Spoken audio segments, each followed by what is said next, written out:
আজকের দিনে প্রায় প্রতিটি গানেই অটোটিউন ব্যবহার করা হয়, Vamos a un baile en las nubes. Un bailecito en los... কিন্তু মজার বিষয় জানেন, অটোটিউন কিন্তু কোনো মিউজিশিয়ান আবিষ্কার করেননি। এটি আবিষ্কার করেছিলেন একটা তেল কোম্পানির কর্মচারী মাটির নিচে তেল খুঁজতে গিয়ে। আর তারপর বদলে যায় গোটা পপ মিউজিকের ভবিষ্যৎ। 1976 সাল, এক্সন কোম্পানির এক কর্মচারী অ্যান্ডি হিলডেব্র্যান্ড, পেশায় তিনি একজন জিওফিজিসিস্ট অর্থাৎ ভূপদার্থবিদ। তার কাজ ছিল মাটির নিচে লুকিয়ে থাকা তেলের খনি খুঁজে বের করা। কিন্তু মাটির নিচে তো আর চোখ দিয়ে দেখা যায় না, তাহলে কিভাবে? পদ্ধতিটা ছিল অনেকটা বাদুড়ের মতো।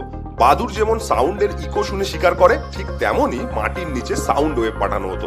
সেই ওয়েভ মাটির বিভিন্ন স্তরে ধাক্কা খেয়ে ফিরে আসতো। কিন্তু সমস্যা ছিল মাটির নিচে অনেকগুলো স্তর থাকায় ফিরে আসা সিগন্যালে প্রচুর নয়েজ মিশে যেত। আর সেই নয়েজের ভিড়ে আসল সিগন্যালটাকে পড়া ছিল অসম্ভব একটা কঠিন ব্যাপার।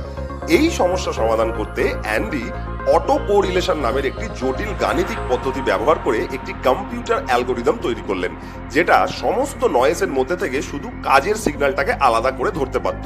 1990 সালে অ্যান্ডি তেলের দুনিয়া ছেড়ে ফিরে গেলেন তার পুরনো ভালোবাসায়, সঙ্গীতে। গড়লেন নতুন একটি কোম্পানি যার নাম অ্যান্টারিস অডিও টেকনোলজি।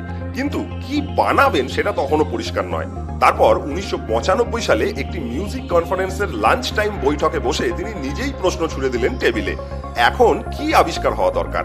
সেই মুহূর্তে এক সহকর্মীর স্ত্রী মজা করে বললেন, এমন একটা যন্ত্র বানাও না যেটা আমাকে সুরে গাইতে সাহায্য করবে।